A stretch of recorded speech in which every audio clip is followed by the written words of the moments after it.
Dami si Bay.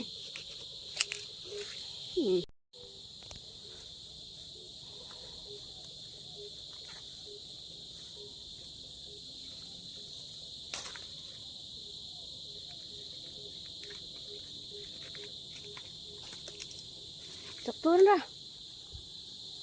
Hello guys. Napagod ako sa kukuha ng kahoy. Pilas ko.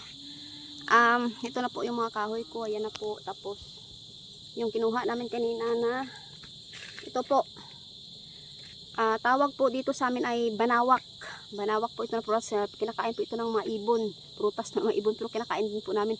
Ito yung ano namin dati. Pinag-aagawan yung bata pa kami. Ngayon may nakita uli ako. Tapos ito po. Kumuha din kami ng bignay. Or bugnay. Tawag sa amin. Yan pag sa may mga bukid. Dami talagang mga prutas na kakaiba. Makikita mo pag nangangahoy ka. Tapos may mga wild singkamas pa po dito. Kukuha sana ako kaso wala akong makita. Yan lang po at thank you for watching. Try natin kainin. Ito po siya.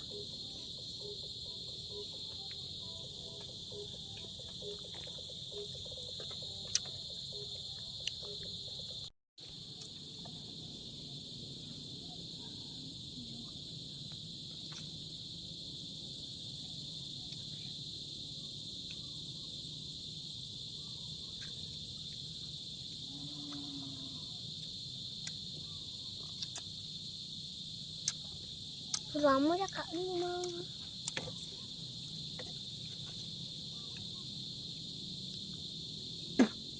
Hah? Ewan ko?